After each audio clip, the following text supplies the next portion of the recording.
12 شعبان المعظم 1444 ہجری 5 مارچ 2023 بروز اتوار فجر کے درس میں جس طرح ہم سابقہ معمول کے مطابق ہر اتوار کو کچھ باتیں پڑھتے پڑھاتے ہیں اور سنتے ہیں سناتے ہیں، اسی حوالہ سے آج کے اتوار میں ہم کچھ باتیں سنیں گے اور کچھ پڑھائیں گے۔ اس حوالہ سے کل ہم نے جو آپ کو بتایا تھا کہ کل ہم نے بنی اسرائیل کی جو نشانیاں بلکہ ان کے کرتوت جو ہے برائیوں کے اجمالی طور پر قرآن پاک سے ہم نے وہ 40 آپ کو سنائے تھے، اور آج مختصر صرف اجمالی ہی طور پر ہم خوارج کی خارجی فرقے کی نشانیوں کو پڑھ کر پھر ہم آپ سے کچھ سنیں گے۔ تو آپ تمام طلباء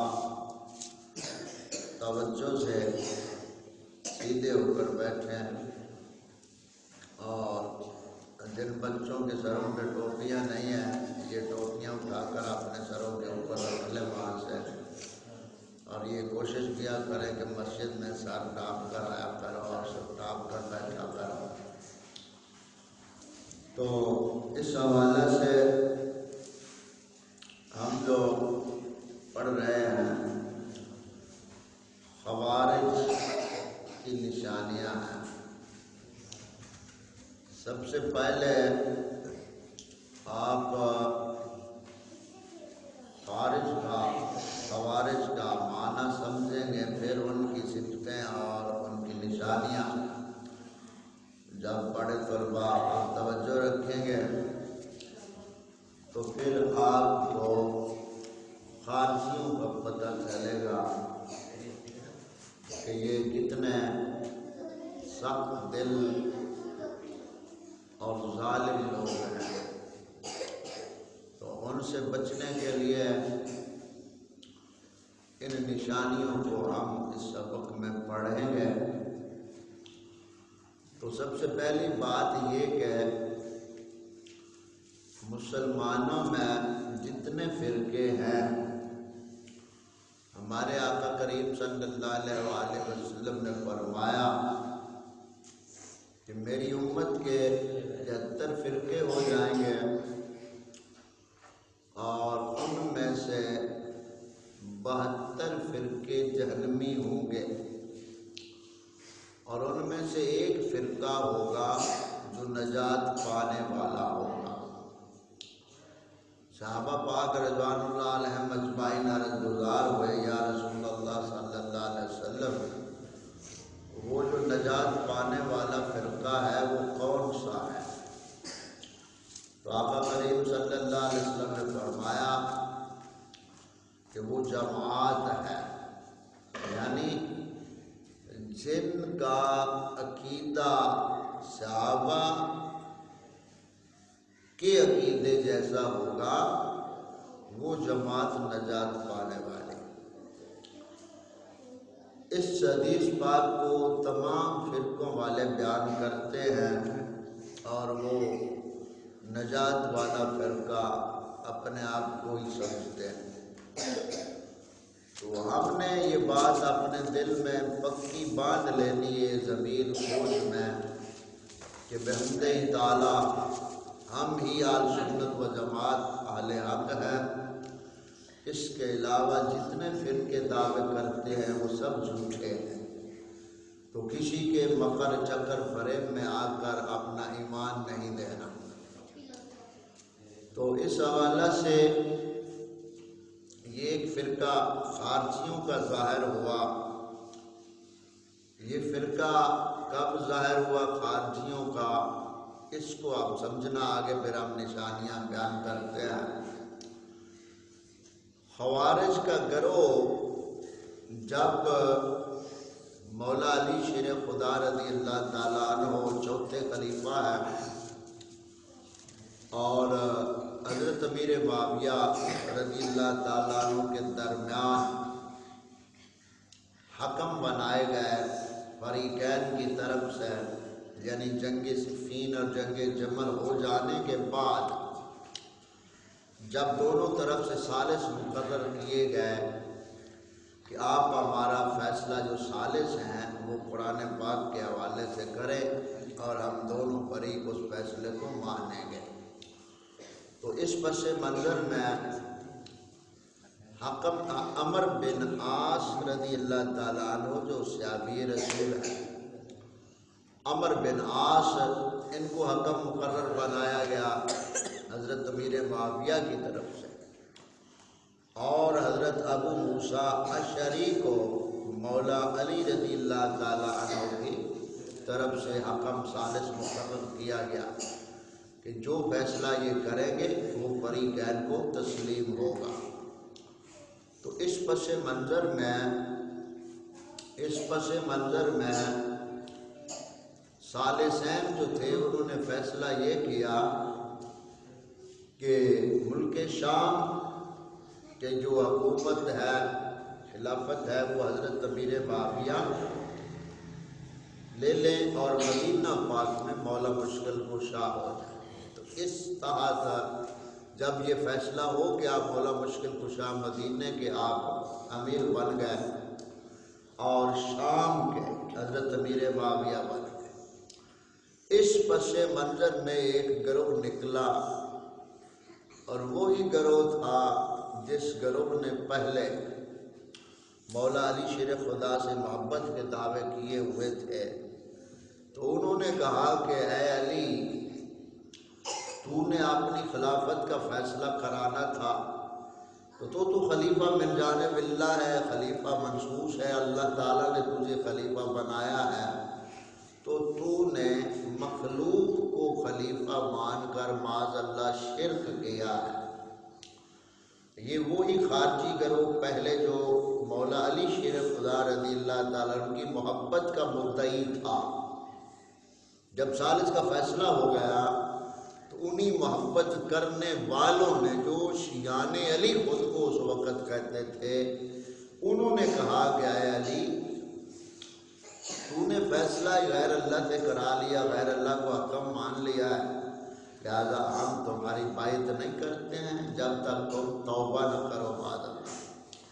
اس پس منظر میں یہ خارجی ظاہر ہوئے اور ان خارجیوں نے مولا علی شیر خدا رضی اللہ تعالیٰ عنہ پر کفر اور شرک کا فتویٰ لگا دیا کہ آپ پہلے توبہ کریں اور پھر ہم آپ کی بیعت کریں گے معاذ اللہ۔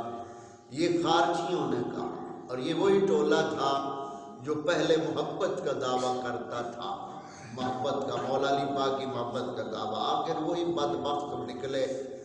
تو سب سے پہلے مولا علی شیر خدا رضی اللہ تعالیٰ عنہ نے ان کی طرف دلائل کے ساتھ بات کرنے کے لیے اپنے چچا زاد بھائی حضرت عبداللہ کو بھیجا، عبداللہ ابن عباس کو بھیجا۔ آپ بڑے طلباء توجہ ادھر رکھیں، چھوٹے بچے جو زیادہ تنگ کرتے ہیں ان کو گھر بھیج دو، ان کو مخل نہ ہو، جو بات کہہ رہا ہے اس بات کو سمجھ، تو ان کو باہر ادھر سائڈ پہ بٹھا دیا۔ تو اس پس منظر میں آپ صلی اللہ علیہ وآلہ وسلم کے داماد مولا علی رضی اللہ تعالی عنہ آپ نے اپنے چچا عبداللہ ابن عباس رضی اللہ تعالیٰ عنہما کو ان کی طرف دلائل کے ساتھ بات کرنے کے لیے بھیجا۔ تو حضرت عبداللہ ابن عباس رضی اللہ تعالیٰ عنہ جو تھے وہ تشریف لے گئے ان خارجیوں کے گھروں کے پاس اور ان سے کہا کہ آپ نے آیت پڑھی ہے، خارجی آیت پڑھتے تھے قرآن پاک کی، ان الحکم الا للہ، حکم نہیں مگر اللہ کا، یعنی اللہ تعالیٰ کے سوا کسی کا حاکم بننا جائز نہیں ہے۔ یہ خارجیوں نے آیت پاک قرآن پاک کی پڑھ کر مولا علی رضی اللہ تعالیٰ عنہ پہ معاذ اللہ شرک کا فتویٰ لگا دیا۔ تو حضرت عبداللہ ابن عباس رضی اللہ تعالیٰ عنہ نے اس پس منظر میں فرمایا کہ تم لوگوں نے آیت تو حق پڑھی ہے، آیت تم لوگوں نے صحیح پڑھی ہے، لیکن اس کا جو مطلب تم بیان کر رہے ہو یہ مطلب باطل ہے، مطلب ٹھیک نہیں ہے، تم مطلب غلط بیان کر رہے ہو، آیت تو ٹھیک پڑھ رہے ہو۔ اس پس منظر میں مولا علی رضی اللہ تعالیٰ عنہ کے چچا زاد بھائی حضرت عبداللہ ابن عباس نے ان لوگوں کے سامنے آیت پڑھی قرآن پاک سے کہ اگر تمہارا یہی مفہوم ہم مان لیں تو پھر ان آیتوں کا جواب دو۔ وہ آیتیں سورۃ النساء میں آتی ہیں کہ جب شوہر اور بیوی کا آپس میں اختلاف پڑ جائے، جھگڑا ہو جائے، تو ایک حکم جو ہے وہ بیوی والوں کی طرف سے ہو اور ایک حکم جو ہے وہ شوہر والوں کی طرف سے ہو، تو دونوں طرف کے جو حاکمین ہیں، ثالث ہے، وہ ان کا فیصلہ کر کے ان کی صلح کرائیں۔ تو یہاں بھی حکم اللہ تعالیٰ نے فرمایا کہ جو یعنی فیصلہ کرنے والے وہ کہ قرآن پاک نے بیان فرمایا۔ اس پس منظر میں جب یہ آیت حضرت عبداللہ ابن عباس رضی اللہ تعالیٰ عنہ نے ان کے سامنے پیش کی تو علمی تو جواب ان کے پاس کوئی نہیں تھا، اور پھر وہ اپنی انا اور ضد کے اوپر اتر آئے اور انہوں نے اس بات کو نہ مانا۔ تو مولا علی رضی اللہ تعالیٰ عنہ نے ان سے فرمایا ہم تم کو مسجد میں نماز پڑھنے سے نہیں روکیں گے، تم اپنی عبادت کرو، لیکن اگر تم لوگوں نے دوبارہ کوئی فتنہ اٹھایا تو پھر تمہیں معافی نہیں ملے گی۔ یہ وہ خارجی تھے، پھر انہوں نے اپنا ظلم و تشدد اس طرح عام کیا کہ ایک صحابی رسول جا رہے تھے ایک جگہ سے دوسری جگہ منتقل ہونے کے لیے، تو ان کے ساتھ ان کی بیوی پاک تھی اور وہ بیوی امید سے تھی۔ ان خارجی بے ایمانوں لائنوں نے، مردودوں نے اس عورت کو شہید کر دیا، اس صحابی کو شہید کر دیا، اور نیزہ مار کر پیٹ میں بچے کو باہر نکال کر، یعنی جو بچہ ابھی پیدا نہیں ہوا تھا اس بچے کو پیٹ چا کر کے نیزے کے اوپر اٹھا لیا۔ اس وقت پھر مولا علی شیر خدا رضی اللہ تعالیٰ نے ان سے جنگ کی اور ان کو تیغ کیا اور واصل جہنم کیا، جنگ نہروان جسے کہتے ہیں۔ تو یہ وہ جنگ ہے جو خارجیوں کے خلاف مولا علی شیر خدا رضی اللہ تعالیٰ عنہ نے لڑی، اور نبی کریم صلی اللہ علیہ وسلم نے یہ فرمایا تھا کہ جو ان خارجیوں سے جہاد کرے گا وہ بہت عظیم لشکر ہوگا۔ تو مولا علی شیر خدا نے اپنا پھر لشکر لے کر ان خارجیوں کو واصل جہنم کیا۔ تو یہ تھوڑا سا پس منظر تھا کہ خارجی کون ہے۔ اتنی بات سمجھ آ گئی نا کہ یہ خارجی کس دور میں ظاہر ہوئے؟ مولا علی پاک کے دور میں۔ کس دور میں؟ مولا علی پاک کے دور میں۔ مولا علی پاک کے دور میں ظاہر ہوئے۔ اور مولا علی پاک کون ہیں؟ ہم مسلمانوں کے چوتھے خلیفہ ہیں، اور نبی پاک صلی اللہ علیہ وسلم کے رشتے میں کیا لگتے ہیں؟ داماد بھی لگتے ہیں اور چچا زاد بھائی بھی لگتے ہیں۔ چچا زاد بھائی بھی ہیں، یعنی پتریر چاچا کے بیٹے ہیں نا۔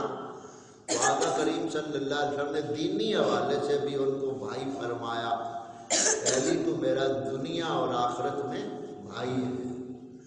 تو اسی طرح یہ بھائی کا لفظ نبی کریم صلی اللہ علیہ وسلم نے حضرت ابوبکر صدیق پاک کے بارے میں بھی فرمایا کہ صدیق تو بھی میرا بھائی ہے دنیا اور آخرت میں۔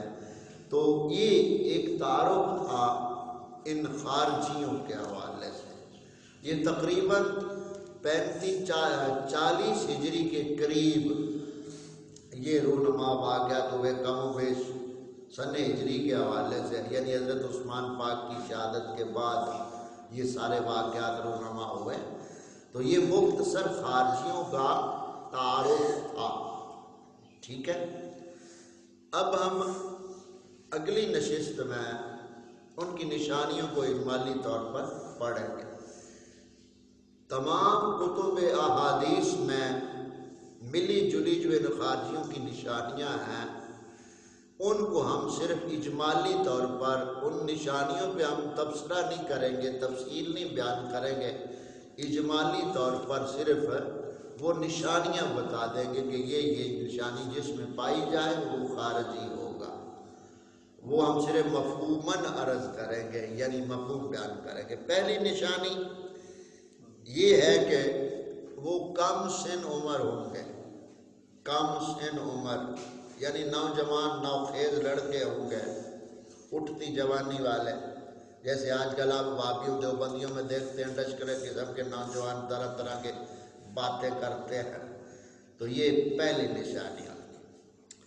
دوسری نشانی دماغی طور پر کمزور ناپختہ ہوں گے، یعنی ان کے پاس کوئی دلیل پختہ نہیں ہوگی، بس ہوا میں ڈانگیں ماریں گے کہ یہ لکھا ہے یہ لکھا ہے۔ تو یہ دوسری نشانی ہے، یعنی دماغ ان کا پختہ نہیں ہوگا۔ کیا مطلب؟ پختہ دلیل نہیں ہوگی ان کے پاس شریعت کی۔ تیسری بات یہ کہ داڑھی، ان کی داڑھی کے حوالے سے اگر نشانی تو بہت گھنی داڑھی ہوگی اور لمبی داڑھی ہوگی، بہت گھنی داڑھی ہوگی ان کی۔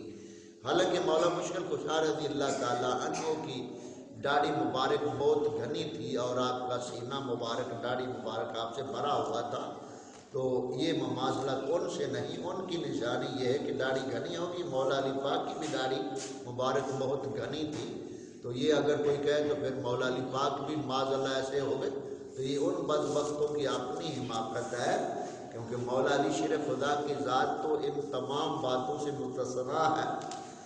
اس سے آگے شلوار یا تہبند اونچا باندھنے والے ہوں، یعنی ایک تو ہے نا گٹے خالی رکھنا، یہ سنت ہے، اور ایک گٹوں سے بھی اوپر چادر چڑھا لینی ہے یا شلوار اٹھا لینی ہے، یہ ان کی نشانی ہوگی۔ خالی گٹے ننگے ہوں تو یہ سنت ہے رکھنے اور رکھنے چاہیے، لیکن اس سے اوپر پنڈلیاں تک نظر آ رہی ہوں تو یہ ان کی نشانی ہے خارجیوں کی۔ اس سے آگے حرمین شریفین سے مشرق کی جانب سے یہ گروہ نکلے گا، یعنی یہ ظاہر کہاں سے ہوگا؟ نجد سے۔ نجد ہے نا عرب شریف کے قریب نجد کی زمین جو ہے، تو وہاں سے یہ گروہ نکلے گا اور نکلا بھی، اور قیامت کے قریب بھی یہ نکلے گا اور نکلتے رہیں گے، تو مشرق کی جانب سے نکلیں گے یہ۔ آگے فرمایا کہ ان کا آخری گروہ دجال کے ساتھ نکلے گا، یعنی دجال جب ظاہر ہوگا نا تو اس کے ساتھ جو ہوں گے، جسے ہم نے ایک درس میں آپ کو بتایا کہ دجال کے ساتھ منافق عورتیں اور مرد، جو مدینہ میں جتنے منافق مرد عورتیں ہوں گی وہ سب دجال کے ساتھ مل جائیں گے، تو یہ گروہ خارجیوں کا بھی وہاں سے نکلے گا اور دجال کے ساتھ مل جائے گا۔ آگے فرمایا ان کا ایمان 7ویں نمبر پہ، ان کا ایمان حلق سے نیچے نہیں اترے گا، یعنی ایمان ان کا سنگ و تھلے نہیں اترنا، بس زبان تے رہنا، دل چ نہیں اترنا۔ یہ 7واں نمبر۔ 8ویں نمبر پہ وہ نماز روزے پڑھیں گے، نمازیں پڑھیں گے، نمازیں بہت شاندار پڑھیں گے۔ آپ اگر ان کی نمازوں کو دیکھیں تو وہ دوسروں کی نمازوں کو کم تر سمجھیں گے۔ آپ کہیں گے نمازی تو یار یہ ہے، بڑی نماز پڑھتے ہیں، یہ ایسے آج کل زیادہ تر ان کو ایسا پڑا ہوتا ہے نماز پڑھانے کا، یہ وہابی دیوبندی کے روپ میں جو ہے یہ اصل میں خارج کی نسل ہے۔ تو یہ نشانیاں بتائی جا رہی ہیں 8ویں نمبر 9ویں نمبر پہ۔ نماز روزے میں دوسروں کو کم تر سمجھیں گے، یعنی دوسروں کے نماز روزے عبادت کو کچھ نہیں سمجھیں گے، خود کو سمجھیں گے کہ ہم عبادت کر رہے ہیں۔ 10ویں نمبر پہ، اور وہی نماز ان کے حلق سے نیچے نہیں اترے گی۔ جو نماز کو ادا کریں گے، جیسے ایمان حلق سے نیچے نہیں اترے گا، اسی طرح نماز بھی ان کے حلق سے نیچے نہیں اترے گی۔ 11 نمبر پہ وہ قرآن مجید کے ایسے معنی بیان کریں گے، ایسی تعویلات کریں گے، ان کی تلاوت قرآن کے سامنے تمہاری اپنی کوئی تلاوت کی حیثیت نہیں ہوگی، یعنی تم تلاوت کرو گے تو تم حیران رہ جاؤ گے جب وہ قرآن تلاوت کریں گے، تمہارا ذہن کہ یار بہت اچھی تلاوت کرتے ہیں، بہت قرآن پڑھتے ہیں۔ یہ ان کی نشانیاں بتائی جا رہی ہیں جو خارجی تھے، جن کو مولا علی شیر خدا نے جنگ نہروان میں واصل جہنم کیا۔ 11ویں نشانی، وہ قرآن مجید کی تلاوت کریں گے لیکن وہ اپنی تلاوت قرآن کے سامنے تمہیں اپنی تلاوت کی کوئی حیثیت نظر نہیں آئے گی، یعنی وہ آپ بھی قرآن پڑھیں گے وہ بھی پڑھیں گے، لیکن جب ان کا آپ قرآن سنیں گے تو آپ کہیں گے ماشاءاللہ بڑا قرآن پڑھتے ہیں، زیر زبر نہیں ہے، نیچے اوپر ہونے دیتے ہیں۔ یہ کئی بابی جو ٹیچر ہوتے ہیں سکولوں میں، پھر وہ بڑے جناب طرز سے اور اس انداز سے بڑا پڑھاتے ہیں لفظوں کے حوالہ سے۔ 12ویں نمبر پہ تلاوت نیچے نہیں اترے گی۔ 13ویں نمبر پہ خود فریبی میں مبتلا ہو گئے، یعنی اپنے آپ کو دھوکہ انہوں نے دیا ہوا ہے، اسی دھوکے میں رہیں گے کہ ہم جیسا ہے ہی کوئی نہیں، ہم ہی اقوالے اور ہم دین کا بڑا کام کر رہے ہیں۔ یہ 12 نمبر۔ 13 نمبر، وہ یہ سمجھ کر قرآن پڑھیں گے کہ ان کے احکام ان کے حق میں، حالانکہ در حقیقت وہ قرآن ان کے خلاف حجت ہوگا، یعنی قرآن پڑھ کے سمجھیں گے میں قرآن کا ساڑی تیل پہ کردہ بیدی حق کھائے ہیں، لیکن حقیقت یہ کہ قرآن ہی ان کو باطل ثابت کر رہا ہوگا، لیکن وہ اس فریب میں مبتلا ہوں گے۔ 14ویں نمبر پہ لوگوں کو اللہ کی طرف آنے کی دعوت دیں گے، یعنی دیر رات لوگوں وہاں کہ چلو یار مسجد چلیے، چلو یار رائبنڈ چلیے، چلو یار چلے دی نیت کر لو، چلو یار یہ کریں وہ کریں، یعنی اللہ تعالیٰ کی طرف بلانے کی دعوت دیں گے، لیکن ان کا اپنا اس دعوت اور قرآن کتاب کے ساتھ کوئی تعلق نہیں ہوگا۔ آگے 15 نمبر پہ ظاہری طور پر اچھی اچھی باتیں کرنے والے ہوں گے، بڑی میٹھی باتیں بظاہر کریں گے، یعنی منافقت ہوگی، نوجوانوں کو بہت گائیڈ لائن دیں گے، قریب کریں گے نوجوانوں کو، اور آخر پہ ان سے دھوکہ کر کے دین اسلام کے نام پہ ان کو مٹا دیں گے۔ یہ ظاہری طور پر باتیں اچھی کریں گے۔ 16 نمبر پہ ان کی ظاہری باتیں دوسرے لوگوں پر اثر انداز ہوں گی، یعنی دوسرے لوگ جو سادہ ہوں گے ان کی باتیں سن کر ان سے اثر قبول کر لیں گے۔ یہ آپ دیکھ لیں گے سعودیہ میں اکثر جاتے ہیں نا لوگ کام کاج کے حوالے سے یا حج و عمرہ کے حوالے سے، تو وہاں کی خود کچھ نہ کچھ لے آتے ہیں، تو جتنا زیادہ وہاں رہتا ہے، یعنی جو مذہبی ذہن کا آدمی چاہے نا تو وہ ان کا اثر قبول کر لیتا ہے، کیونکہ اس کو اپنا تو پورا پتہ نہیں، ان کا وہ ظاہری وہاں دیکھتے ہیں جو برائے نام تقویٰ ہوتا ہے، اچھی باتیں کریں گے، حدیث پاک سنائیں گے، تو اس طرح کے لوگ پھر وہ ان کے باتوں کے بعد اثر قبول کر لیتے ہیں۔ اور آگے 17 نمبر پہ وہ اصل میں کردار کے اعتبار سے ظالم درندہ صفت ہوں گے، مگر کردار کے لحاظ سے بڑے ظالم اور خونخوار، کردار ان کا بڑا بھیانک ہوگا، وہ تمام مخلوق سے بدتر لوگ ہوں گے۔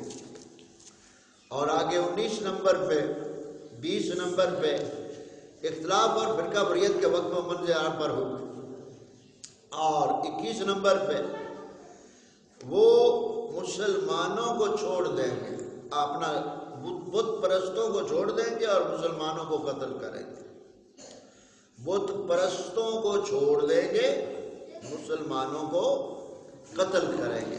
یہ کن کی نشانی ہے؟ خارجیوں کی۔ کن کی؟ خارجیوں۔ کبھی آپ نے سنا ہو دھماکہ کرنے والے نے ہندوؤں کو اڑا دیا؟ دھماکے سے سنا؟ کبھی سنا ہو عیسائیوں کو اڑایا؟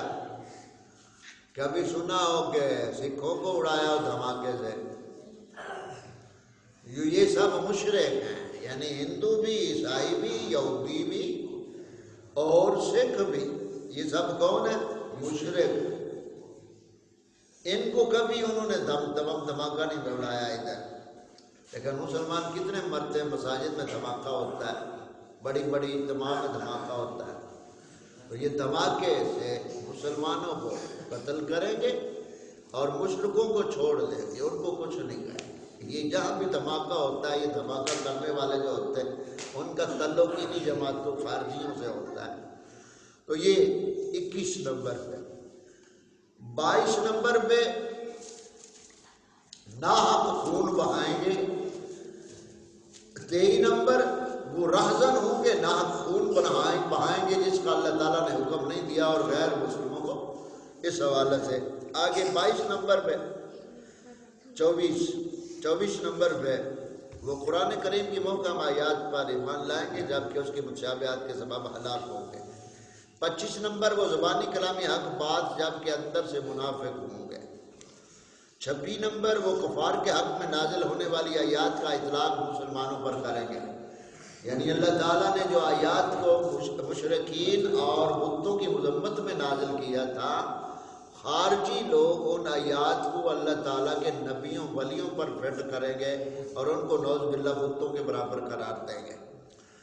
آگے 27 نمبر پہ وہ دین سے خارج ہو جائیں گے، دین سے ایسے نکل جائیں گے جیسے تیر اپنے شکار سے نکل جاتا ہے، یعنی تیر شکاری ہوتا ہے نا، وہ شکار کے لیے تیر کھینچتا ہے کمان سے، تو تیر اپنا شکار کا نشانہ لیتا ہے، تو تیر کے آگے پھل ہوتا ہے، یعنی چوڑا سا اس طرف اور اس طرف بنا ہوتا ہے، تو جب وہ کسی چیز میں داخل ہوتا ہے پھل تیر کا، تو آگے جب نکلتا ہے پار دوسری طرف نکلتا ہے تو اس کے اوپر ایک ذرہ چیز بھی کوئی خون نظر نہیں آتا، وہ نکل جاتا ہے چیر کا۔ تو فرمایا آقا کریم صلی اللہ علیہ وسلم نے یہ دین میں اس طرح داخل ہوں گے اور ایسے نکل جائیں گے جیسے تیر اپنے شکار سے نکل جاتا ہے۔ آگے 28 نمبر پہ ان کو قتل کرنے والے کو بہت بڑا اجر ملے گا، اجر عظیم ملے گا، یعنی خارجیوں کو قتل کرنا بہت بڑے اجر کا کام ہوگا، اور یہ مولا علی شیر خدا رضی اللہ تعالیٰ عنہ نے اپنے دور میں ان کو قتل کر کے واصل جہنم کیا۔ آگے فرمایا خارجیوں کے ہاتھوں جو مسلمان قتل ہوگا وہ بہت بڑا شہید ہوگا، اسے بڑا انعام، یعنی شہید وہ شہید بھی بڑا ہوگا جو ان بدبختوں کے ہاتھوں شہید ہوگا۔ آگے 30 نمبر پہ فرمایا وہ آسمان کے نیچے بدترین مخلوق ہوں گے، یعنی آسمان کے نیچے مخلوق تو اور بھی بہت سی ہے قسم کی مخلوق، جن میں سور، بندر، کتا، رچھ بھی ہیں، مخلوق میں انسان بھی ہیں، حیوان بھی ہیں، جانور بھی ہیں، تو آسمان کے نیچے جتنی طرح کی مخلوق ہے ان سے بدتر وہ لوگ ہوں گے جو خارجی ہیں۔ اور آخر پہ فرمایا 31 نمبر پہ فرمایا انہم کلاب النار، بے شک جو خارج لوگ ہیں یہ جہنم کے کتے ہیں۔ خارجی کون ہیں؟ جہنم کے کتے۔ تو یہ 31 نشانیاں کم و بیش جو کتب احادیث میں بیان ہوئی ہیں ان کا مفہوم ہم نے اجمالی طور پر آپ تمام طلباء کو سکھا دیا، سمجھا دیا۔ بیٹا سیدھے ہو بیٹھو۔ تو آج ہمارا اتوار کے دن مختصر جو یہ درس ہے یہ اپنے اس حوالے سے خارج کا تعارف اور ان کی نشانیاں کتنی ہم نے پڑھی ہیں؟ 31 نشانیاں۔ کن کی؟ خارجیوں کی۔ خارجی کون تھے؟ یہ مسلمانوں کا یہ گروہ تھا جو حق سے نکل گیا اور ظلم و تشدد پہ جب آیا تو مولا مشکل کشا نے ان کو واصل جہنم کیا، اور یہ کلمہ پڑھتے تھے، نمازوں کے بہت عادی تھے، نماز روزہ بہت کرتے تھے۔ تو یہ ان کی پہچان کے حوالے سے ہم نے آپ کو 31 نشانیاں کم و بیش بیان کی، خوارج کی نشانیاں۔ تو آج کا یہ ہمارا درس اس حوالے سے اختتام کو پہنچا۔